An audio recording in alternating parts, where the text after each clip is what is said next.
What if Donald Trump gets elected again and moves into the White House in January of 2025? I think it's possible, and it's very possible, that Trump would agree that the solution here is to push Ukraine to cut a deal. Because it wouldn't be Trump who had egg all over his face, because Trump was not in power when the war started. Biden was in power when the war started. And he indeed bears significant responsibility for the start of the war. But Trump doesn't. And Trump can say, I'm ending another one of the foolish wars that the Democrats have started. And what I'm going to do is push Ukraine to cut a deal. It's good for Ukraine, it's good for the United States, and it's good for the West. And I think he could get away with that. And I think given Republican Party sentiment toward the war in Ukraine, he would not have any trouble with his base.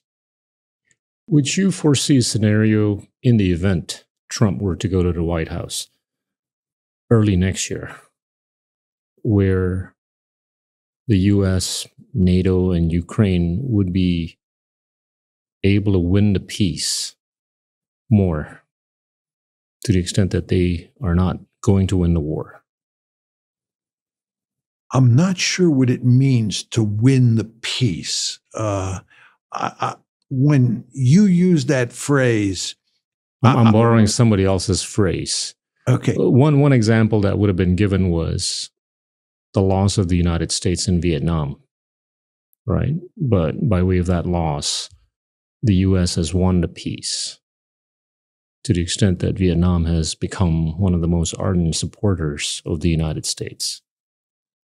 Is that a scenario that could be seen with respect to Ukraine? Well, if you get a settlement, right, if you got a meaningful peace agreement involving Ukraine, Russia, and the West, there couldn't be close relations between the West and Ukraine, at least in the short and medium term, because the Russians are just so suspicious that we remain committed to making Ukraine part of the West, sitting right on their border. Right. So winning the peace here means making sure you have a neutral Ukraine and we keep our distance. My argument is that that's not going to happen. When you talk about winning the peace, first of all, I don't think you're going to get a peace, right? I think you're going to get a frozen conflict. Very important distinction there. Frozen conflict is similar to the situation you have on the 38th parallel between North Korea and South Korea, right? No genuine peace agreement. You've just stopped shooting at each other. Right. It's a frozen conflict. That's what I think you'll get in Ukraine. And then with regard to what happens afterwards, I believe that the West and Ukraine, that dysfunctional rump state that's left over when the shooting starts, and the West will go to great lengths to undermine Russia's position in the territories that Russia conquers in eastern Ukraine. We in the West will be sore losers, and we will go to great lengths to cause trouble for the Russians. The Russians, in response, will go to great lengths to cause trouble in Ukraine. They'll do everything they can to weaken that dysfunctional rump state even more. They'll go to great lengths to weaken the economy and to cause political chaos in Kyiv. And furthermore, the Russians will go to great lengths to cause trouble in Europe and in NATO and in the European Union and in terms of relations between the West and Ukraine, because the Russians will be retaliating against us. So my argument is, you're not going to win the peace because you're not going to get a peace. You're going to get a frozen conflict, and that frozen conflict is going to be ugly because the Russians on one side and the West and Ukraine on the other side will compete with each other in very nasty ways. Hypothetically, under a Trump leadership or presidency, and with a potential frozen conflict scenario, how do you foresee the relations or relationship between the U.S. and Russia in a context of how they're going to be dealing with China? Well, I think that what we have now will continue into the foreseeable future, and that is that the United States has pushed the Russians into the arms of the Chinese. The Chinese and the Russians are the best of friends. They help each other out. And a peace deal or a frozen conflict is not going to change that course. It's not going to change that. I mean, if the Americans were smart, what they'd do is they'd work with Ukraine to get a genuine peace agreement. Right. And then they'd go to great lengths to repair their relations with the Russians so that it was the Russians and the Americans who were allied on one side and the Chinese were on the other side, instead of the present situation where the Chinese and the Russians are allied and the Americans are on the other side. That's what we would do if we're smart, but we're not going to do that. We will continue to poke the Russians in the eye, and the Russians will continue to poke us in the eye. We will not accept defeat in Ukraine, in my opinion, and that's not in the American national interest.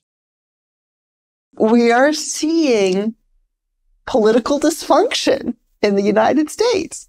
We have in many other places too. Fair enough. We are not alone in this, in many other places. So we have a Biden administration, President Biden, who has said, we will stand with Ukraine for as long as it takes. And last fall, the Biden administration sent a supplemental appropriations request to Congress that included additional funding for Ukraine, for Israel, for Taiwan. In that bill, about roughly $61 billion. The largest piece was for Ukraine. We are now in April of 2024. About 6 months have passed. That bill languished. In February, the U.S. Senate took up the bill. 70 senators voted in favor, 29 senators voted against. Pretty strong majority in support of those appropriations, but more Republicans voted against that bill than voted for it. So that's an interesting point. Bill moves to the House of Representatives, where there was a majority in support of that piece of legislation, but Speaker Johnson, one of the roles of the Speaker of the House in our system is putting legislation to the floor for a vote. And Speaker Johnson said, I'm not going to move this bill. Why? Well, there might be several reasons, but one of them is that former President Donald Trump, the Republican nominee in our election this November, said, I'm not supportive of more aid to Ukraine. I believe in an America First policy, not a Ukraine First policy. And that had a big effect, not only on the speaker, but also on a arguably small but important group of Republicans in the House. So the bill hasn't moved. And if you're someone like me who thinks Ukraine matters for U.S. interests, and we can talk more about that too, it has been very difficult to watch because the Ukrainians are dependent on the U.S. for military assistance. Other countries are also providing military assistance to Ukraine, but we are far and away the main provider. And I should say, if you look at total numbers, the Europeans have given Ukraine more assistance because on the financial assistance, they lead. And of course, Ukraine going bankrupt is also not an option. So this bill has languished, and last week, General Cavoli, an American general, he's the head of the U.S. European Command. He's double-hatted as the Supreme Allied Commander of NATO, wearing his U.S. hat in U.S. Europe Command, testified in front of the House Armed Services Committee and essentially rang the alarm bell and said, look, the side that cannot shoot back loses. Hey. And within weeks, Russia will have a 10-1 advantage in artillery. So I don't think we can overstate how serious this situation is for Ukraine right now. We have Speaker Johnson now saying, I've taken the Senate bill, I've split it into pieces. I am going to get each of these bills, one of which includes aid for Ukraine, through the House of Representatives. So we are all waiting with bated breath to see if these bills get through. It is a drama because there is a member of the House, a Republican member of the House, who has put in place a motion to vacate, which is a really weird term. So it's a motion essentially to topple Speaker Johnson. Another Republican member has joined her and said, I will support her in doing this. And you're like, two members, who cares? Well, on Friday, a Republican member of the House, Mike Gallagher, it's his last day, and then the Republicans are down to a 1-vote majority. So it really matters if two Republicans want to topple the speaker. And we now have a couple Democrats saying, well, if they do that, we would vote to keep him in office. You cannot make this up. It is such a soap opera. And we cannot afford this political drama, given not only what's happening in Ukraine, but what's happening around the world. So how does this end, Gita?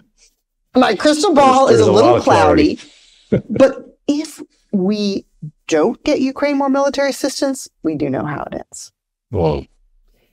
A front line that is very large in Ukraine and hasn't moved very much over the past year will start moving, and not in Ukraine's favor. So that is a certainty. If Ukraine does not get more military assistance, Ukraine loses. And you can hear Ukraine President Zelensky say the same thing. So that outcome we know.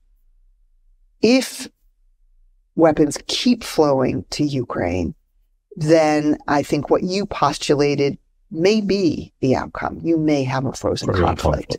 And, as we know, most wars don't end actually through negotiation. They end because two sides get exhausted. And, so is that the most likely outcome? I don't know. I mean, you can imagine, and it's worth doing a full analysis of what the possibilities are. But I do think this question of continued U.S. assistance is critical, because if we don't do it, we do know the outcome. Jeff, I want to take you back to what you had alluded to earlier about the U.S. politics being influenced by public opinion and special interest groups. And I'm curious as to what your views are with respect to what would unravel with Ukraine. And I want to, also, make reference to, some of the predictions that have been made by your good friend, John Mearsheimer, about Ukraine, right? What do you think will unfold in Ukraine, given the obvious limitations of politics in the U.S. that we're witnessing? Just walk us through what could happen in the next year or two. We have to understand what the Ukraine war is really about. The Ukraine war is really about a proxy war between the U.S. and Russia over influence in Ukraine. Look at a map. Who would you expect to have more influence in Ukraine, Russia or the United States? I'll go with Russia. First of all, it's the next door neighbor. Yeah. It's the next door neighbor. Second, Ukraine was part of the Russian Empire for hundreds of years. Third, it is linguistically, culturally, religiously close to Russia. But the United States gets this idea, no, we can't let Russia have influence in Ukraine. This is a typical evangelical imperial idea. Very British, by the way, as I said, because the British had the same idea in the 1850s. Literally, Britain and France teamed up to try to push Russia out of the Black Sea. And that was the Crimean War. And we're in the second one now. So we have this very weird idea. The United States could not leave well enough alone. It decided, well, we need to push our military into Ukraine and into Georgia. That idea came already in the early 1990s, and it was actually explained in detail by Zbigniew Brzezinski, the U.S. Geopolitical strategist, right, in writings in 1997. And then George W. Bush Jr. tried to implement it by announcing in 2008 that NATO would enlarge to Ukraine and to Georgia. Quickly, Russia beat up Georgia and said, don't even think about it. And in Ukraine, a cascade of crisis emerged. But most importantly, Ukraine elected a president in 2010, Viktor Yanukovych, who said, we'll be neutral. Thank you very much. Right. We'll be neutral. Stay out. But the United States couldn't stand that, so they worked to depose him. And in February 2014, worked to overthrow Yanukovych. So Russia's watching the U.S. pursue a regime change operation next door. Think of it from a U.S. perspective. If China were in Mexico City overthrowing the Mexican government so that the new government could announce that it will have Chinese military bases on the Rio Grande, the United States might be a little unhappy with that.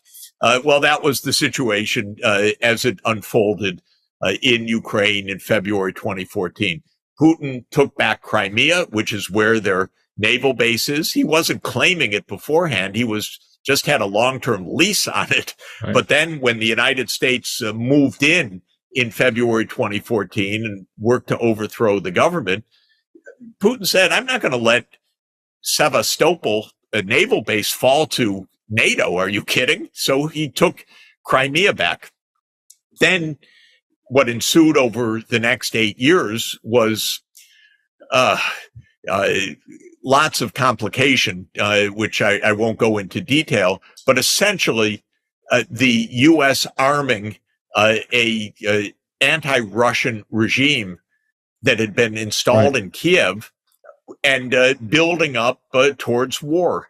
And Putin kept saying, stop this. You know, there were the Minsk treaties, and then there was Putin's proposal for a security arrangement with the United States at the end of 2021. And the U.S. position was, we don't negotiate with Russia. Russia's, you know, as they said, a gas station with nuclear weapons, but it's a second-rate power, was the U.S. attitude. Putin said, okay, we'll see. And this is where we are right now. Now, this war should never have happened. Right. It is a war based on American stupidity, I'll say, and arrogance. The off-ramp came in 2008, in 2014, in 2021, and in April 2022, when Ukraine said, okay, we'll be neutral. And the United States said, hell no, you keep fighting. We'll keep arming you. You keep fighting. Okay, that's why we have this war going on. Ukraine is never going to join NATO, period.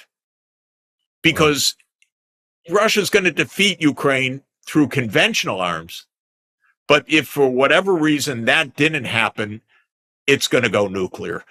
Ukraine is not going to join NATO. And the United States leaders need to get it through their thick skulls that they have to stop pushing this, because there can't be peace otherwise. And this current situation's no good for anybody, least for Ukraine, of course, which has lost territory now that Russia didn't even claim 3 years ago. But because of the war, it's claiming it. And Ukraine is losing hundreds of thousands of fighters who are dying or becoming severely wounded. The society and the economy has broken apart. This was all predictable. I called it right at the beginning. I wrote an article called The Neocons' Latest Debacle, because I said, as soon as this started, this is stupid. Can you understand anything, you people in Washington? Don't do this. You can't win.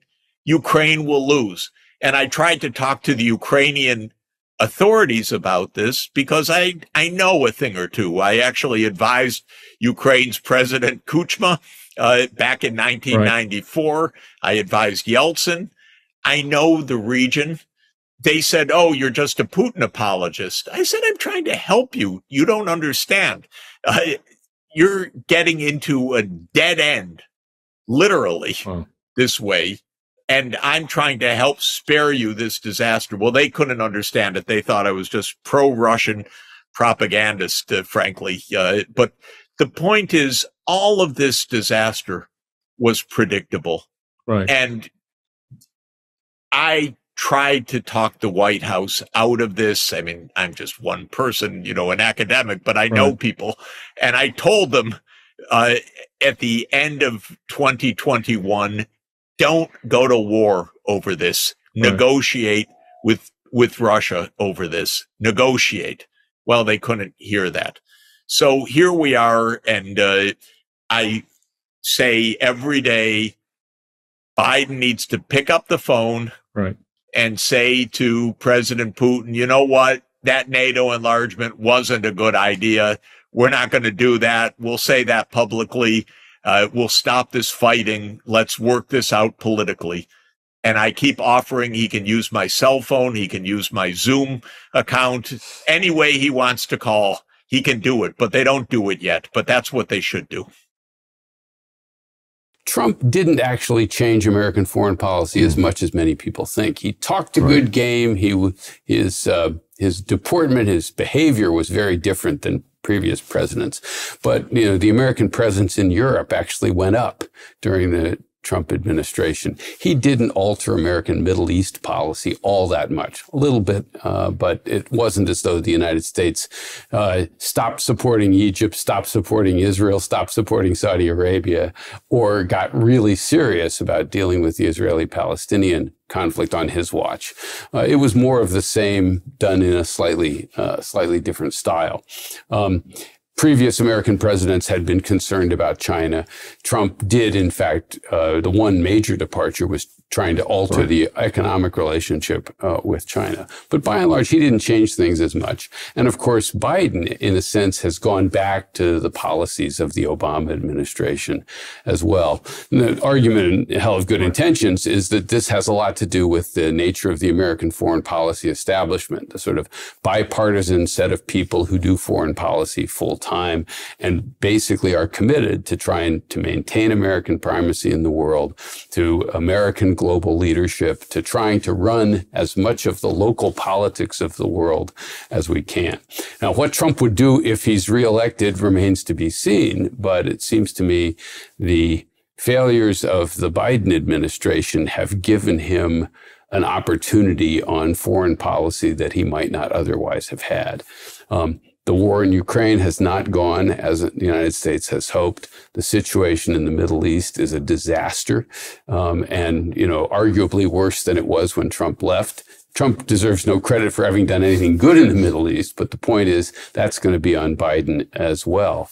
And I think that's going to be a hard record for Biden to run against. His hope, by the way, Biden's hope has to be that most Americans don't care that much about foreign policy, and that won't be a determining factor in the election.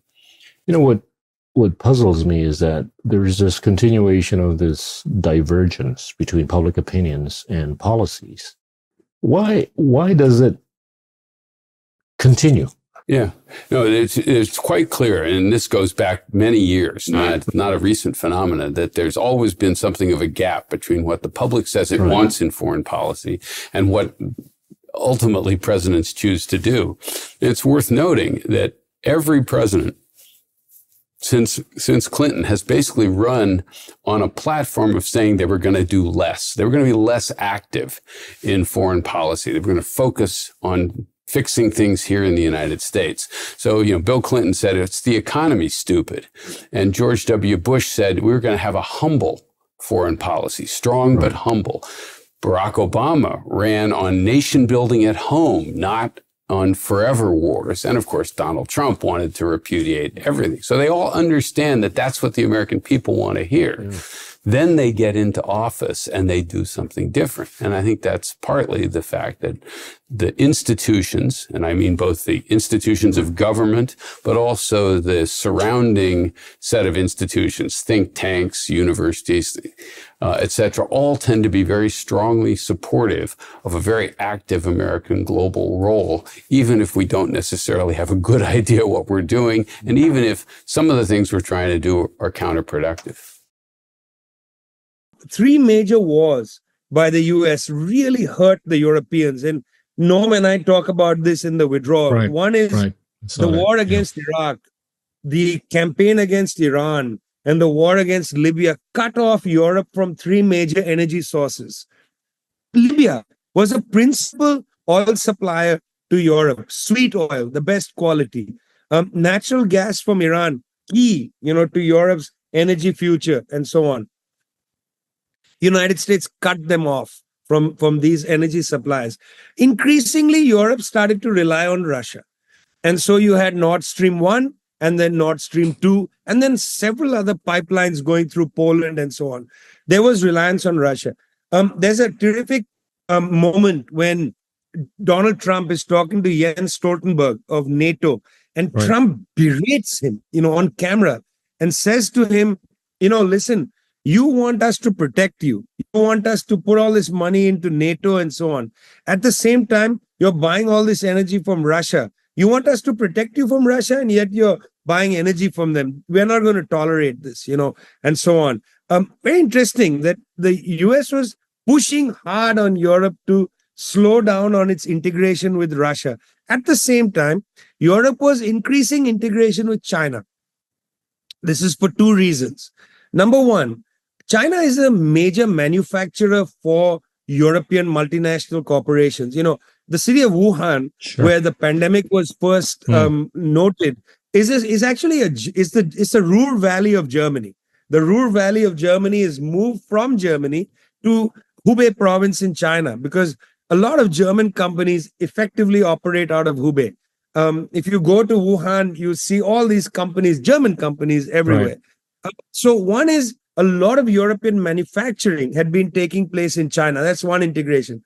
Secondly, European countries found that the net investment, FDI, foreign direct investment, and country investment, the net country investment from the United States or from US multinational corporations or from their own multinational corporations into their societies had been decreasing.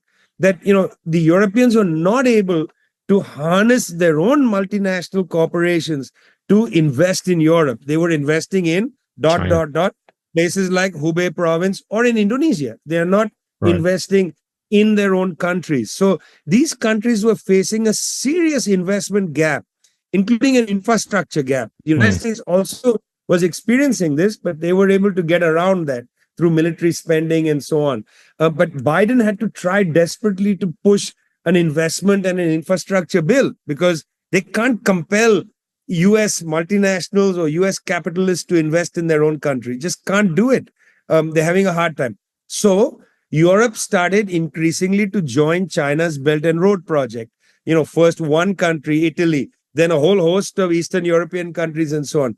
What it seemed by 2018, 2019 was that there was now a kind of natural reintegration of Europe and Asia. In a way, Eurasia was, coming back together. What had blocked Eurasia?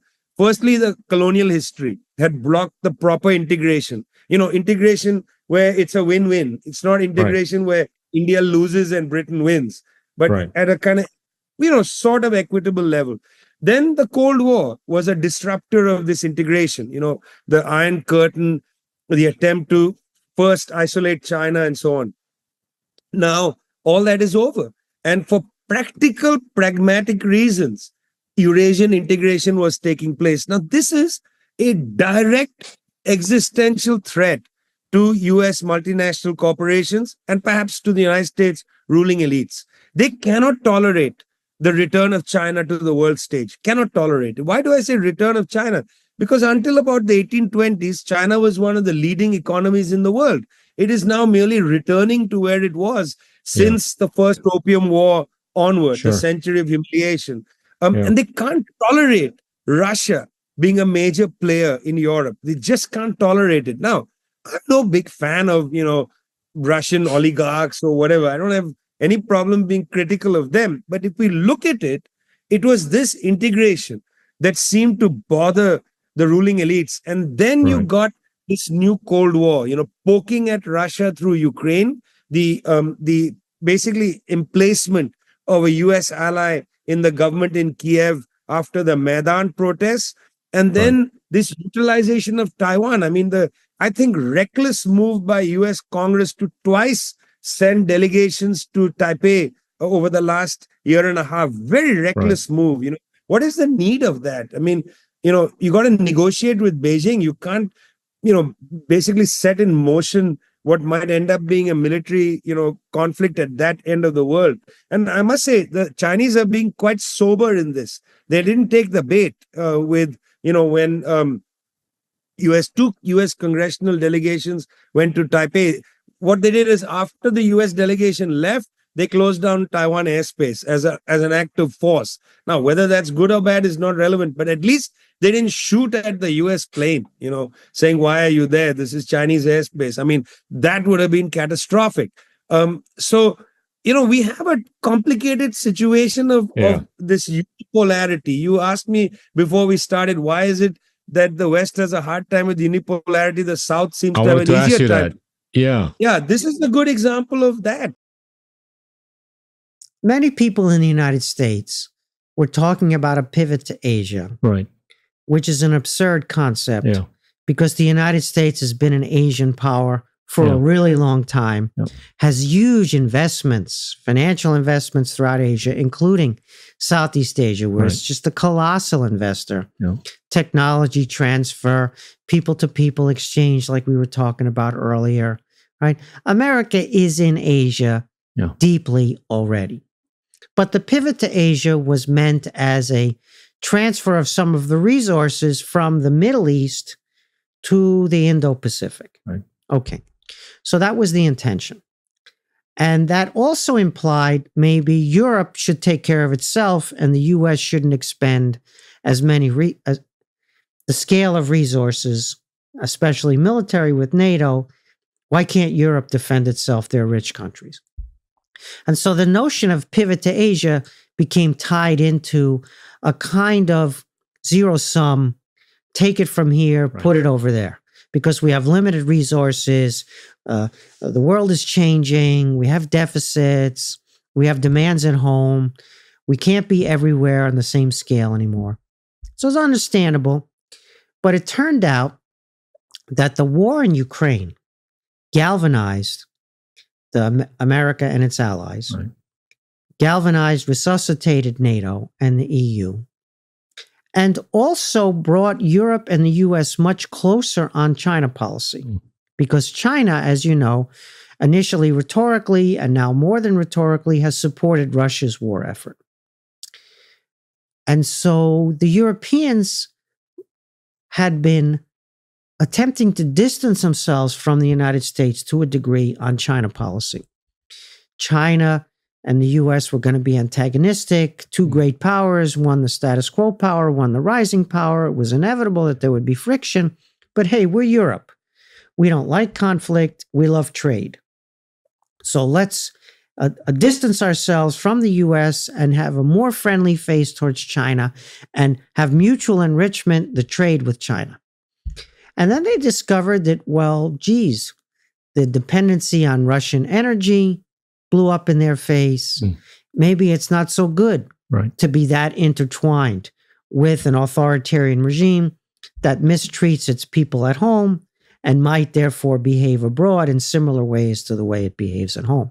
Throw its weight around, bully, coercion, cheat, undermine the rules-based order. So the Europeans came much, much closer to the Americans on China policy as a result of the revival of transatlanticism sparked by Russia's aggression against Ukraine and Ukraine's ingenious and courageous resistance to Russia. So Ukraine gave Europe a gift. It gave the United States a gift, which was a revival of the institutional West, which turns out to be really important for American China policy. So the pivot to Asia was the revival of transatlanticism, because Germany and France and the UK and all the rest are crucial for any China policy. Right. Now, we have to remember that the West is not a geographic term. Yeah. It is an institutional term. Russia is a European country culturally, but it is not Western institutionally. Whereas Japan is not European culturally, ideologically, but is Western institutionally. Japan looks like a Western country institutionally. That goes for Japan's former colonies, South Korea and Taiwan. It goes for Australia. And one could argue it's appropriate for Indonesia. It's a little more complicated there, but you know better than I do. But there's a larger non-geographic West that's institutional. That's a club of like-minded, rule of law, open economies, open societies, democracies, in the sense that they feel they share a lot in common, whether they're culturally European or not, and many of them are not. And so that's really valuable to have, right? Whereas Russia, China, Iran, they're not institutionally West, nor in value terms do they identify with the West. They're Eurasian ancient civilizations, land empires with a millennium, or in the Chinese case, claiming 5 millennia of history before today.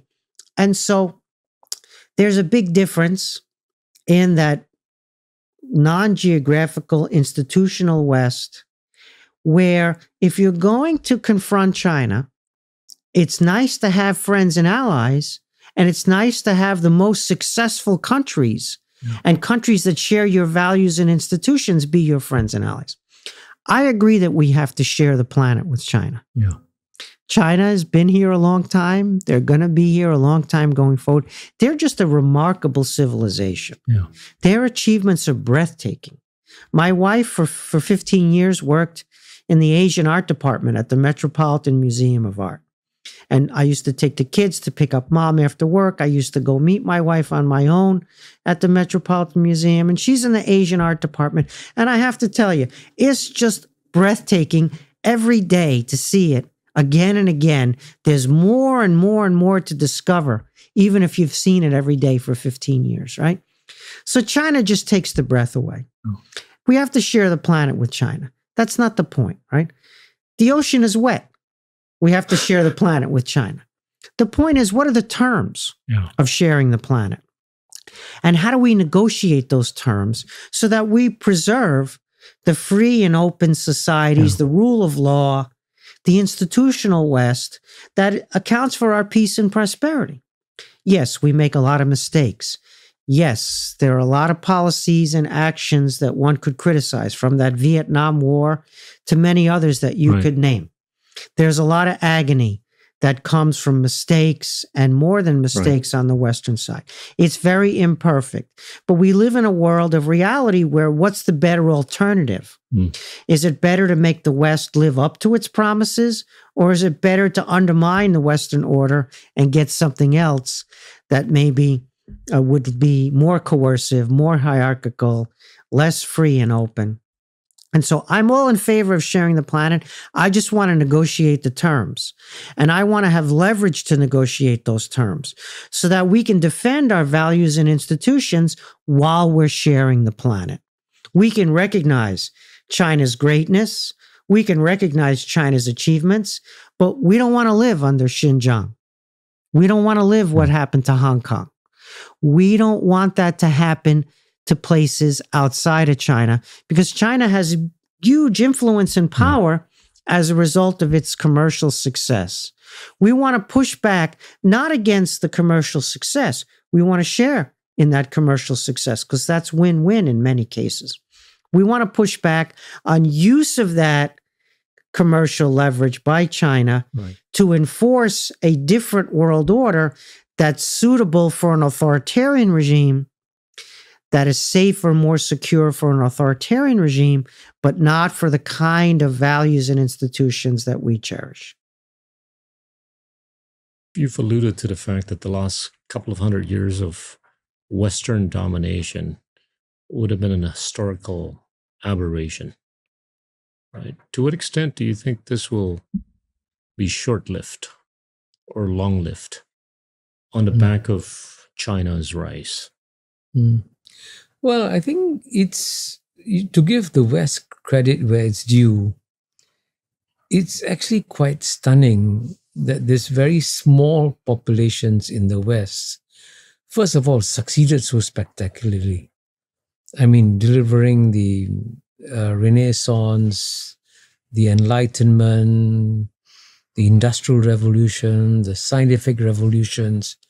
I mean, frankly, if the West hadn't modernized the world, you and I wouldn't be sitting in this room, in this incredibly modern environment all around us, with this technology that all came in many ways from the West, right? So the West gifted the world with modernization. And the world clearly has benefited a lot from the gift of modernization. But once that gift of modernization was shared with the world, then it was very clear that once the rest of the world could do exactly everything that the West does, the share of Western power of the world would shrink. It's inevitable.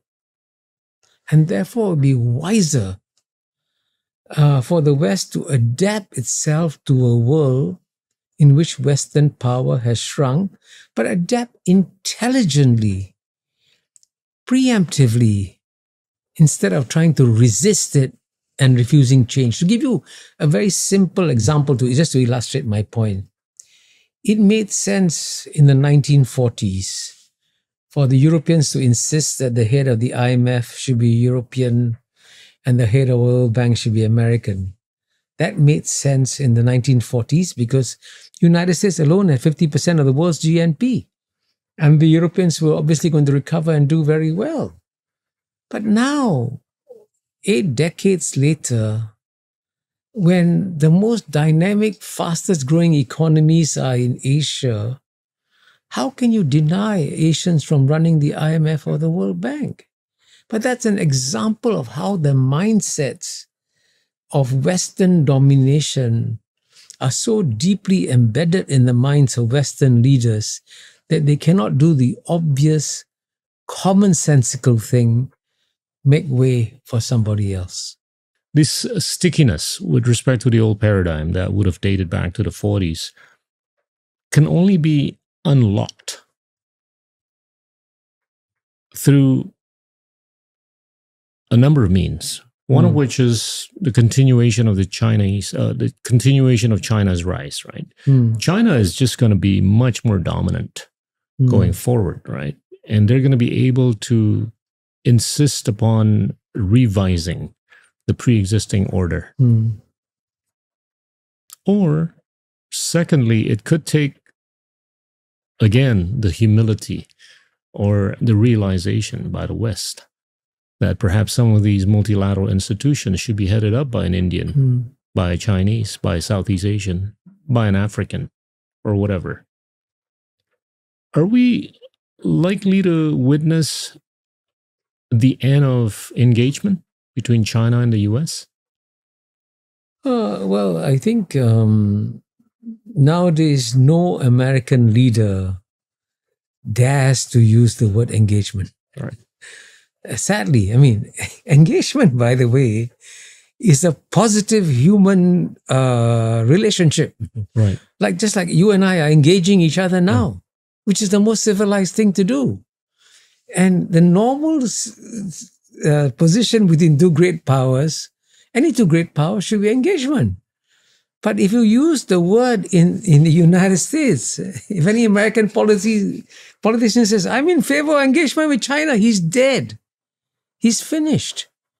I mean, that's how bad the situation is. Now, your bigger question was, where is China heading? Is it going to disrupt the world order, or is it going to become, in a sense, a supporter of the current world order? And my answer to you is that will depend on how we treat China as it is rising. Now, China is clearly, Napoleon famously said, don't wake up the sleeping dragon, China, because if you do, it's going to shake the world. Now, you and I know that there are two ways of waking up a human being. Either you wake up the person very gently, whisper soft things into his or her ear, nudge him gently, then he or she will wake up relatively happy. Or you could take a bucket of water and splash it on the person and say, wake up. You can imagine how angry that person's going to be. And paradoxically, while the United States, to be fair, engaged China very well in the Cold War, and I would say the whole period from Kissinger's visit in 1971 to roughly till the end of the Obama era in 2016. So for 45 years, roughly, the United States did engage China quite well. And actually, at the end of the day, created a China that had stakes in the current world order, and also became a responsible stakeholder of the world in many ways.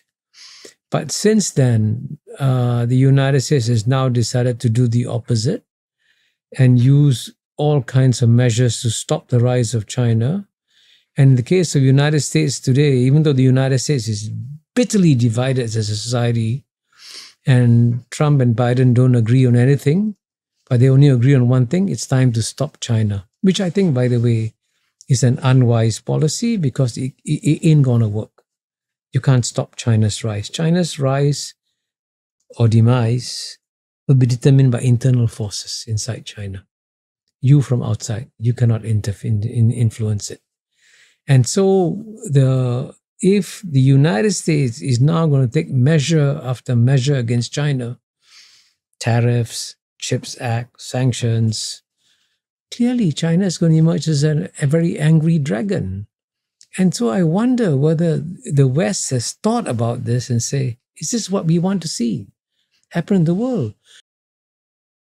We've gotten used to this notion that democracy has been or is being equated to algorithmic amplification. And you've been very passionate about this issue, right? And I'm kind of disillusioned with the idea that the democratization of information was supposed to translate to the democratization of ideas, but it hasn't, right?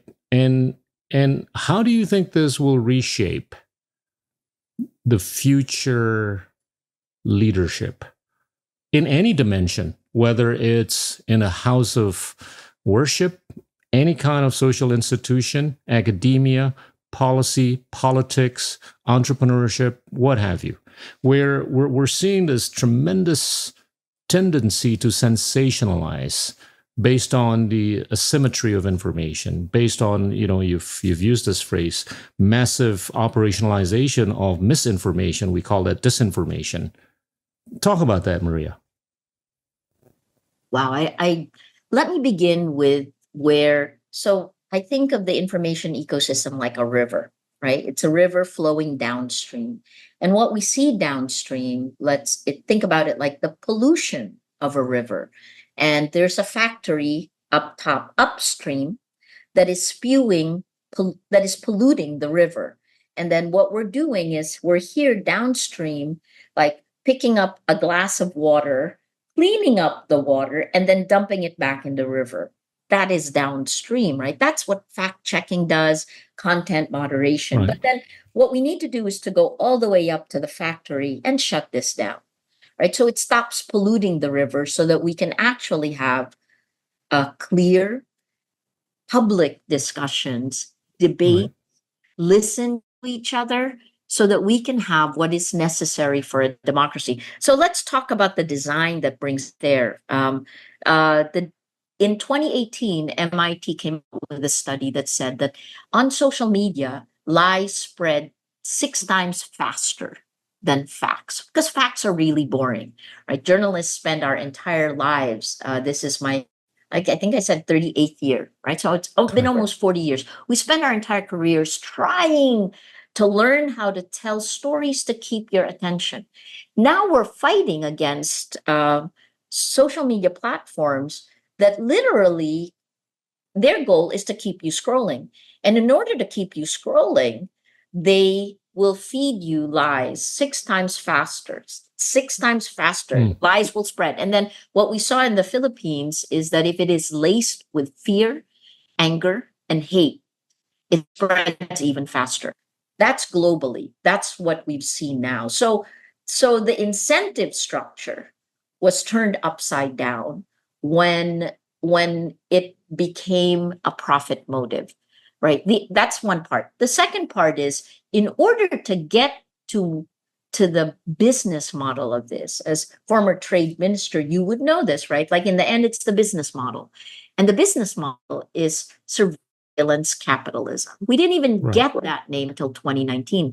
This means that these tech companies can take your data, combine it, right? If you're on the platform, everything you post, say you have 500 posts on Facebook or on X, on Twitter, it will take all your posts and your relationships and anything else you may do on the platform, quantified in data, and build a model of you that knows you better than you know yourself. Why do I say that? Because essentially, they will use a much faster computing model to be able to clone each of us on the platforms. So stop using the word model and let's use the word clone. Once we are cloned, AI, so this is the first contact of humanity with AI. AI then comes in and takes all of our models, our clones, and puts that into a database. This is the factory that is then it's sold. This is the massive database used for micro-targeting. This then is sold. Your weakest moment to a message is sold to a company. That's called advertising, or to a country. That's called information operations. Your weakest moment to a message. This I began calling insidious manipulation because it is, one, we don't know it's happening, the individual people. And in the Nobel lecture in 2021, I compared it to an atom bomb exploding in our information ecosystem, because literally we are like Pavlov's dogs, right? Because A/B testing, which is what tech companies will say, they'll try this versus this and see which one keeps you scrolling longer.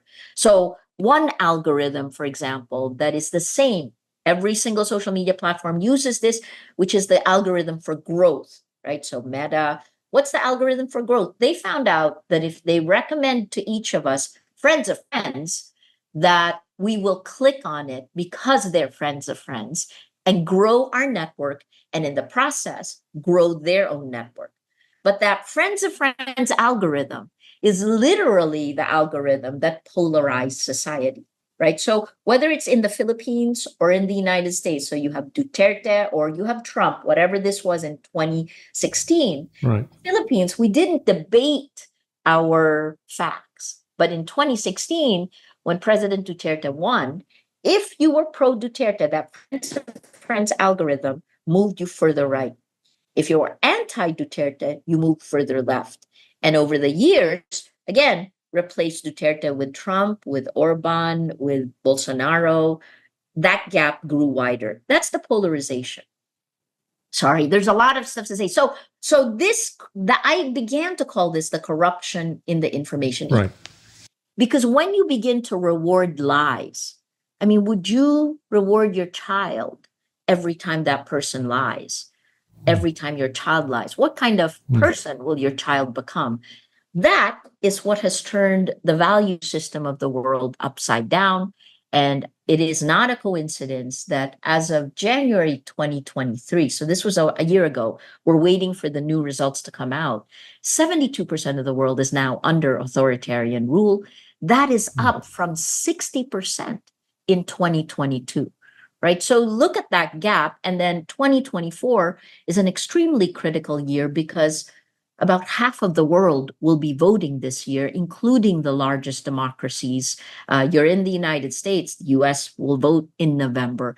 But the polarization and the radicalization of all of us on these platforms is really cause for alarm. Do we still have agency?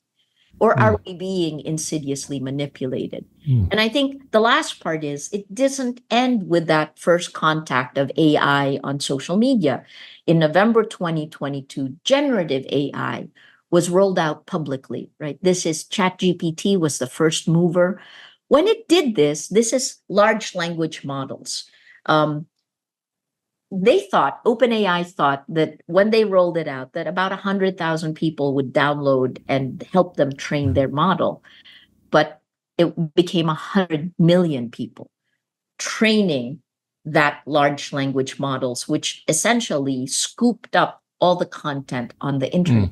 That means the bad, right? Whatever was there on social media already, incentivizing the worst of human nature, was then pulled up into the large language model of OpenAI. There are 10 major models out right now. And the problem, of course, is that this now gives, it can be the industrialization of fantasy, of fake. Right. I even hate to use the word fake news, because the other thing that's happened in the last few years is a flattening of meaning. Right? Democracy in China doesn't mean the same as democracy in Indonesia or in the Philippines or in the United States, right? These are different. All the nuances has been sucked out of the public sphere.